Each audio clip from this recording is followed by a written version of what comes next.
basics of how to get out of those positions. Now I'm going to give you another scenario because this is a common scenario when I have somebody in half guard. A lot of times they'll switch their hips on me, right? So I'll be in the half guard position and he'll switch his hip, right? And sit down in that way so he can start to clear his knee, right? So I have to know how to deal with this situation as well, right? So, because this is going to happen a lot in half guard, right? So come back up, all right? So I've got him in this half guard position, right? I go to build my frames and he sits down and he decides that he's going to sit on his hip so he can clear his knee, all right? So what I need to do is very quickly here is I realize that his leg is right up underneath me, right? So he doesn't have a real wide base. So what I'm going to do is I'm going to take my foot and I'm going to step it over his leg, all right? So I just want my foot to step over his leg because he's going to clear his knee here.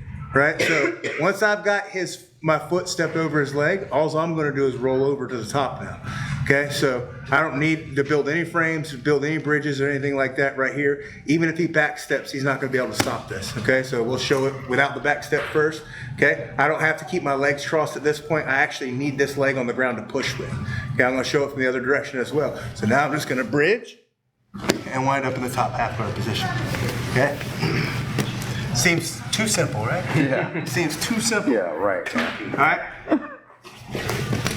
A little skip. I just spin all the way around, all the way around, spin all the way around. Okay, so I'm in the locked up half guard position. He decides to drop his hip underneath me, right there. I feel that, and I step over his leg. Okay, this is where I want to be at. All right, now if he tries to get his leg back out of there, he cannot. All right, so that's just where I want to be. I just want to be over his leg.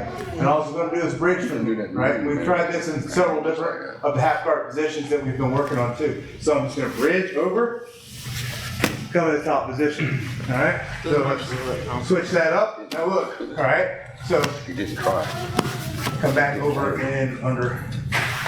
Yeah. So we've been working on this half guard position too. As long as my foot is over there, again, I'm just going to bridge again, all right?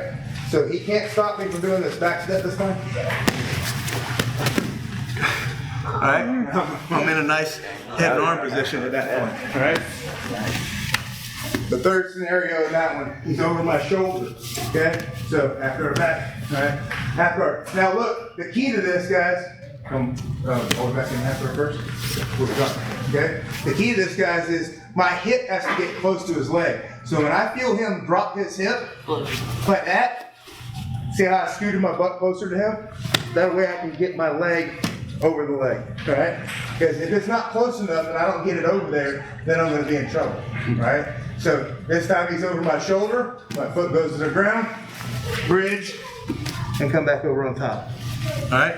So you've got to get your foot over their leg. This is not going to work if they're based out super wide, okay? If he's out here and I do not feel his leg, go back out again, like this. If I do not feel his leg up against my leg, I'm going to hold on to this half guard position and get closer, okay? I've got to be close to the leg, right? In order for this to work, all right? So now I'm going to open up and step over. Feel that? All right, see that? Now, doesn't matter, like it says, whether he's in this position, whether he's arm over the head, right, or if he's completely underneath right here, right? As long as I got my foot over the leg, he can't stop this, all right? So all I'm gonna do is I'm just bridging, guys. So I'm bridging that direction, all right? So big bridge, coming over, all right? So just trap that leg. Everybody got it? All right, let's do it on 3. 1, 2, 3.